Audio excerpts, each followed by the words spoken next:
Hey guys, it's MMA Vulture coming at you live with UFC Fight Night, Moicano versus Benoit Saint-Denis. And today we're gonna be talking about the recap of the fights, man. And we're gonna go ahead and jump to the first one, being Bolaji Oki versus Chris Duncan, in which I had Chris Duncan. I actually called the dog on this one. I had Chris Duncan, the seasoned fighter, to beat Bolaji Oki. Bolaji Oki came out quick. He had some nice footwork. He looked quick and speedy in the striking, kind of like I expected. I figured he had the speed advantage. I kind of knew he would have the striking advantage as well. I thought Chris Duncan would fare very well in the striking department, which he kind of did. But I thought as the rounds maybe went longer, it would probably fare better for Duncan, in the sense that his grappling would be showed off more, which it got showed off early in the fact that he looked good with his jiu-jitsu.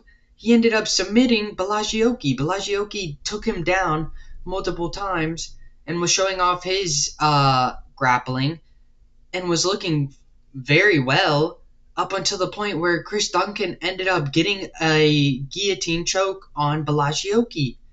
And Chris Duncan was my dog pick. I had Chris Duncan, the seasoned fighter, to beat Bolaji Oki. And Bolaji Oki coming out looked great. He looked phenomenal. But he ultimately left an opening for a seasoned fighter like Chris Duncan, and Chris Duncan took full advantage and grabbed that neck and submitted him. And Chris Duncan was a plus 160, I believe. I did think that this was going to go the distance, so I was wrong on that. I thought that this would go over 2.5. I thought this would go to the cards, but no. Chris Duncan got that neck and ended up getting the submission in round 1, and I did not see that coming at all, to be honest.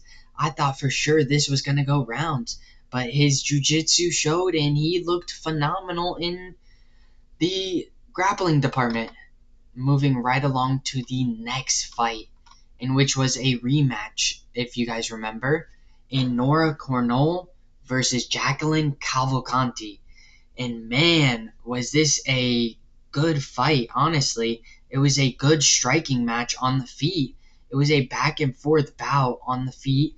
It was Nora trying to take down Cavalcanti. Cavalcanti having good takedown defense. As you can see here, Cornolle only got 1 takedown out of her 9 attempts. Jacqueline Cavalcanti has some good takedown defense. She looked great. In the striking department, I thought Nora was actually a little bit better than I expected. She was landing some clean, flush kicks as well as clean, flush punches, stiff jabs. But Jacqueline Cavalcanti was maintaining distance really well, landing from the outside, outstriking and overwhelming Nora Cornolle, and she got the 29-28. I think that was the right call. I think that Cavalcanti looked great, and I'm excited to see her in our next fights. I had Cavalcanti, and I believe she was like a negative 210, around there. And if you guys had her, she was a great parlay piece.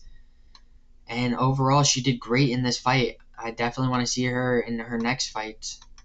Moving right along to Daniel Barez versus Victor Altamirano. And this one, again, I ended up picking the dog, and the dog won. Daniel Barez striking looked phenomenal. He had that power punching, like I said, that Altamirano kind of lacked, and he looked weird and clunky in his striking. I think that Daniel Barez shined in the striking department, and he dropped Altamirano multiple times. He ended up getting more control over Altamirano, where I thought Altamirano was supposed to have the advantage in the clinch department, being strong in the clinches and just looking overall better in the grappling department. He didn't even manage to get a takedown on Daniel Perez. I don't know what his plan was, but his striking looked decent. It was faring pretty well against Daniel Barez, but Daniel Barez striking was just better. Like I said, he knocked him down multiple times. I wish he got the knockout. I was really hoping he got the knockout, but it was a great fight that was interesting to watch the whole entire match. And like I said, Daniel Perez was like a plus 100, plus 110, somewhere around there. And I had him to beat Victor Altamirano, and he looked all around better. The power puncher, the more clean technical fighter, and beat the young prospect Victor Altamirano 29-28 unanimous decision. And moving right along to the chick fight in which it was Ailin Perez versus Daria Zhelezniakova. And in this one, I had Ailin Perez, and like I said, I wasn't really confident at all in this pick. At all. Like, I literally said it multiple times in my last video that I was not confident in this pick. And lo and behold, she comes out and she starts dominating Daria. Daria looks good on the feet, landing a couple strikes on the feet, landing precise counters off of Ailin Perez. But Ailin Perez looks even better on the feet. Her striking looks crisp, clean, quick, and she ended up getting multiple takedowns over Daria, and she looked great.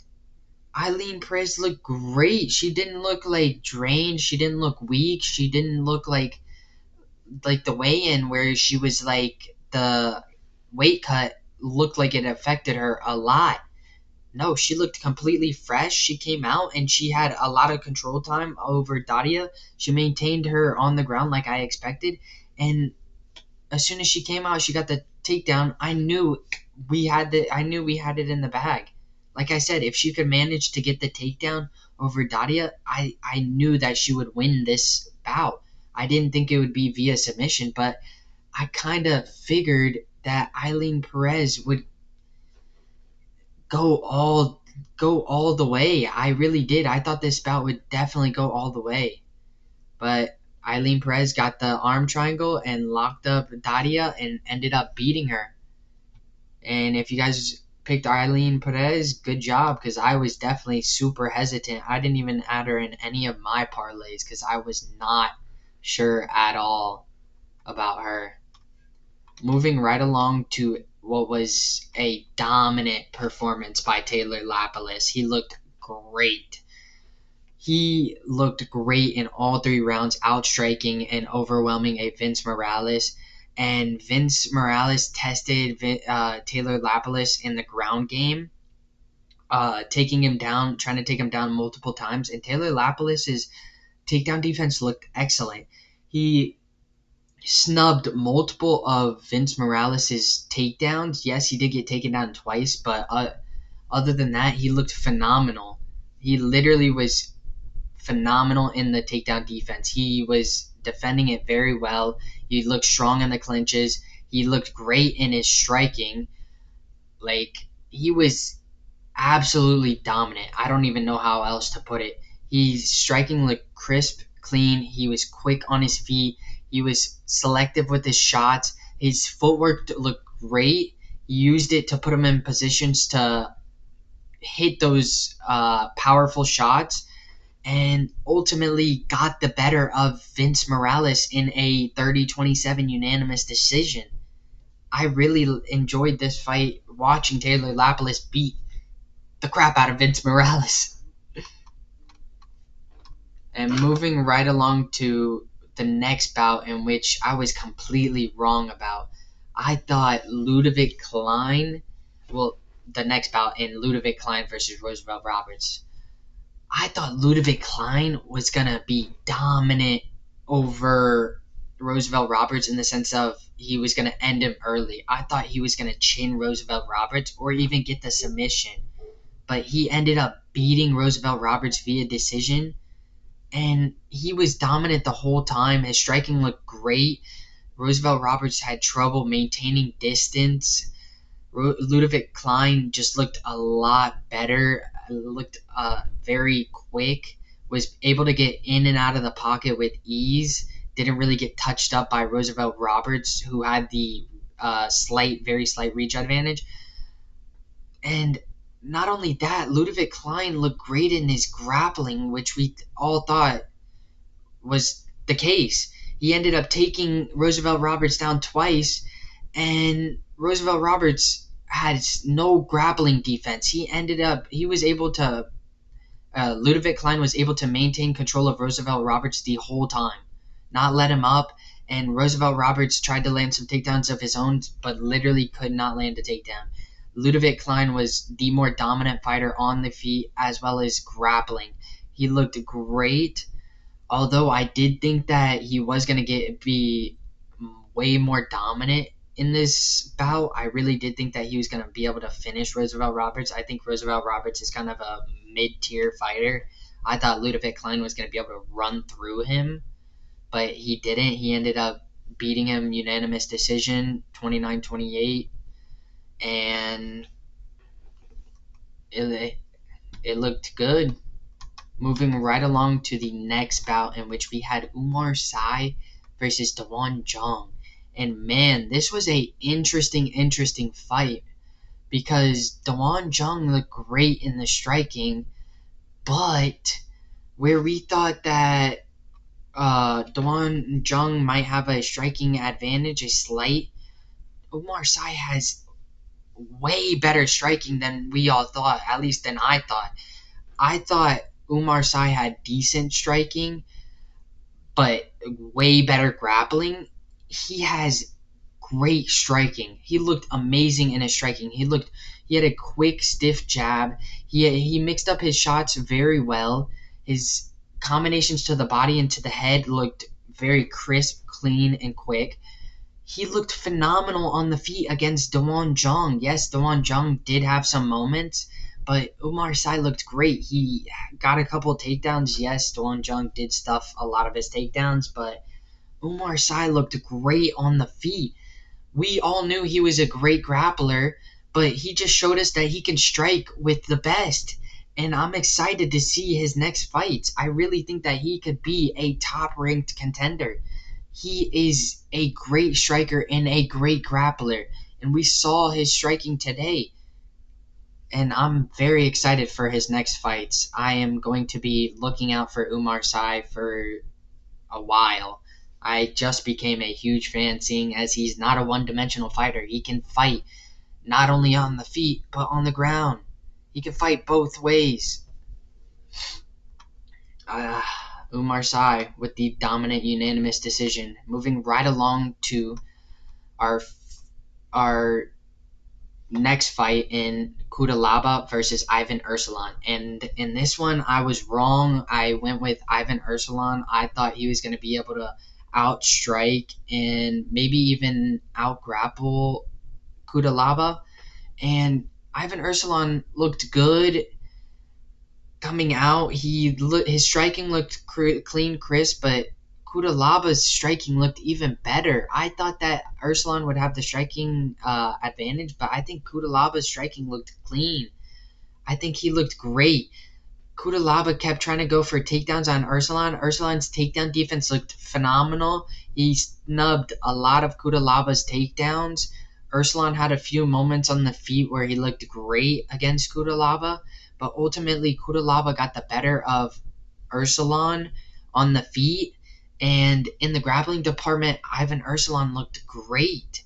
He looked great in maintaining control against Cutelaba, but ultimately Cutelaba just got the better of Ivan Erslan. Ivan Erslan, I feel like, just was a little bit underwhelming, and I feel like he could have done a little bit more in the striking department and really tried to pressure Cutelaba a little bit more. But Cutelaba, the more experienced fighter, just got the better of the newcomer and in Ivan Erslan.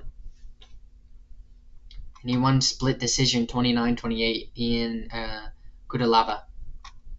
Moving right along to our next fight in Ziam against Matt Frevola. And man, oh man, was this a crazy fight.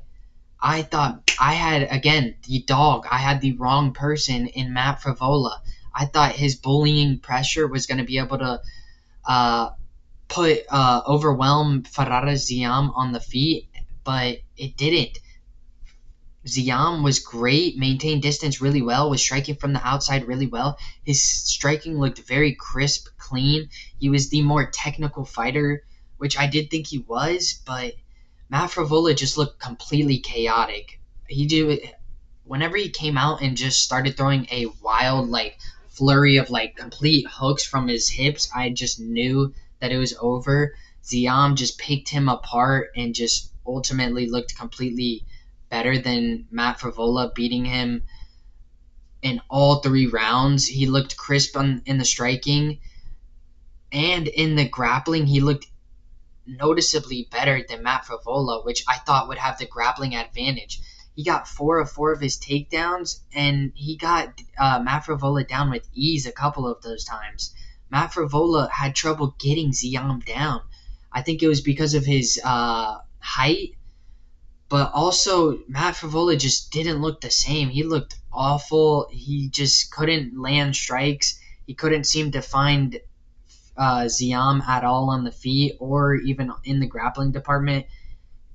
It was just awful. Ziam just looked levels above Frevola, and I'm excited to see Ziam in the future. I will say I have been sleeping on Ziam apparently because he is a elite striker. His ability to pick and choose his shots and select them very wisely is insane. His IQ is great. His counter-punching abilities are phenomenal. He's a great fighter that I'm going to be looking forward to in the future. And the knee that he landed had me shocked, had me completely shocked. I did not see that coming. He was landing nice knees throughout the whole thing, but I did not see him knocking out Frevola with the knee, and it was amazing. Moving right along to Morgan Chada versus Gabriel Miranda. And in this fight, I kind of thought it was going to go exactly how it did. I had Morgan Chada, and he ended up winning via knockout. I thought that this may go the rounds. I thought Gabriel is a great striker that showed off his striking abilities in this fight, but ultimately got overwhelmed and outstriked by a Morgan Chada. And Morgan looked dominant. He looked good in the grappling. He got Gabriel Miranda down 2 times, and he looked phenomenal in the grappling department as well as the striking. His striking looked crisp, clean. He was quick with his jab. He had nice hooks. He was very quick with his combinations, striking to the head and to the body. Very clean, very quick.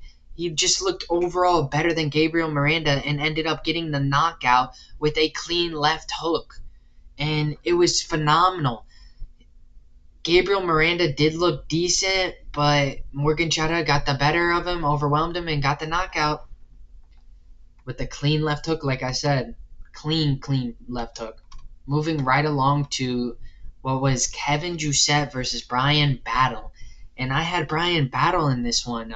I did.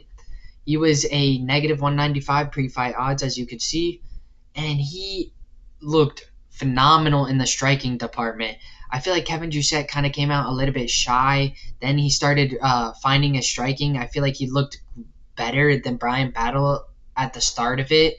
In the striking department, I think that Bryan Battle just eventually overwhelmed him and outstriked him. But Kevin Jousset, I feel like, looked great in the striking when he first came out. His striking looked clean. He was mixing up his shots very well, throwing some nice leg kicks, some nice calf kicks, some nice body kicks.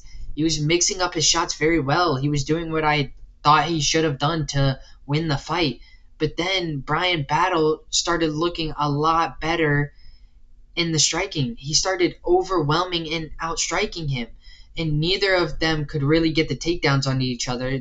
The grappling wasn't the greatest on on either side. Bryan Battle did get a good amount of control time, maintained him on in the clinch and on the ground a little bit, but Bryan Battle just looked great in the striking department. I did not think that he would knock him out, but I knew that he had great striking and he did have knockout power. But man, did I not see this coming. Bryan Battle knocked out Kevin Jousset, and it was a nice, clean knockout. Moving right along. And if you had Bryan Battle, I had him in my parlay. Great parlay piece. I should have had him as my lock. Moving along to what we have as our next fight in William Gomis versus Joanderson Brito. And in this fight, it was William Gomis showing off he can strike. Gomis looked great in his takedown defense. My apologies, not the striking. We knew he could strike. He looked great in the takedown defense. He notably snubbed a lot of Joanderson Brito's takedowns. Brito came out, looked great in the first round. Looked amazing in the first round. But then just got overwhelmed by a William Gomis, and William Gomis outstriked and overwhelmed Joanderson Brito, mixing up his shots to the head and to the body very well. And Joanderson Brito had a lot of control time in this fight, but William Gomis ultimately looked better in the striking and in the controlling department. I know Joanderson Brito had more control, but Gomis just looked all around better. And I do want to note, I did think Brito was going to be the stronger fighter in the clinch, but William Gomis actually looked stronger and looked like he was strengthening Joanderson Brito and outstriking and overwhelming him in general. And he ended up winning split decision 29-28. Moving right along to the co-main event, in which was Nassourdine Imavov versus Brendan Allen. And I ended up pick flipping, sadly. Again, I went with the wrong person. I started off great in this card and then just went completely left and just did completely wrong.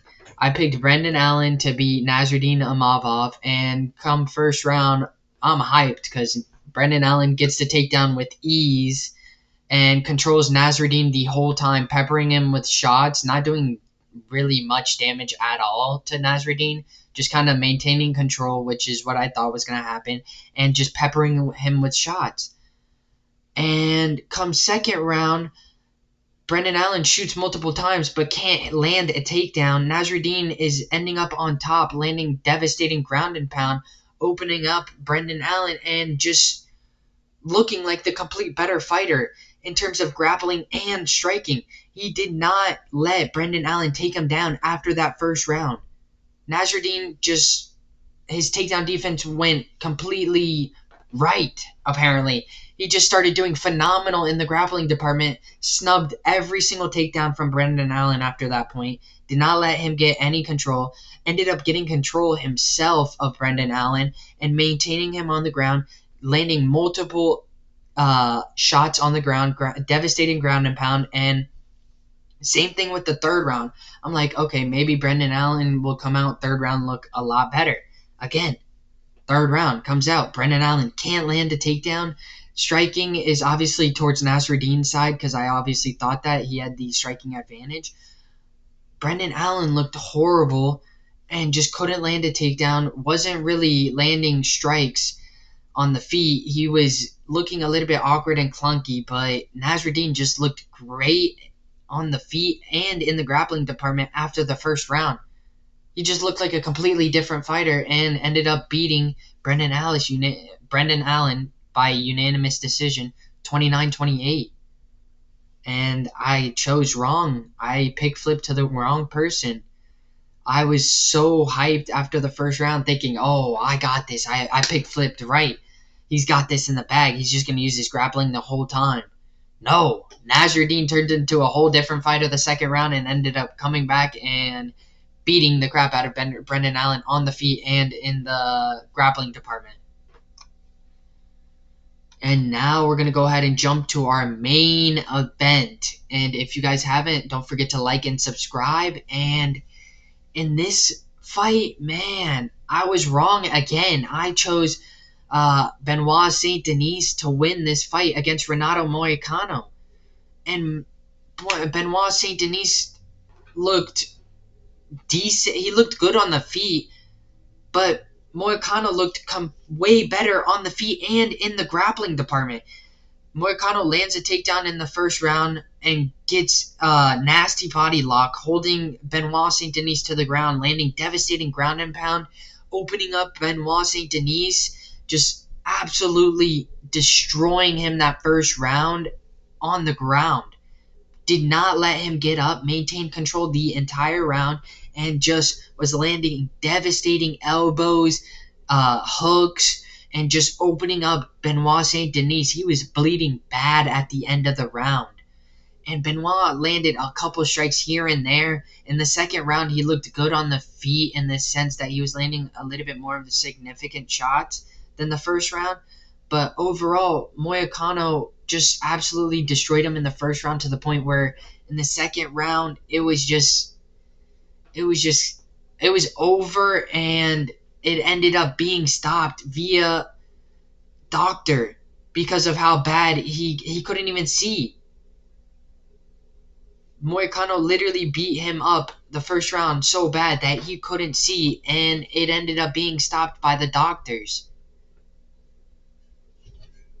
And I ended up picking wrong. I really thought Benoit Saint-Denis was going to be the better grappler and the better striker. I will never doubt Renato Moicano. I was so confident in Benoit Saint-Denis that I literally made him my lock, as you guys saw. And I was completely wrong. Completely wrong. I did so well in the first part of this fight, or in the first part of this card, but come late part, I completely botched it. I did so bad. Benoit Saint-Denis was exposed, to be completely honest. Moicano looked great. They call him Money Moicano for a reason, because he was a plus 200, and he walked away with the W easy. And that's it for today, guys. Don't forget to like and subscribe, like I said previously, and peace.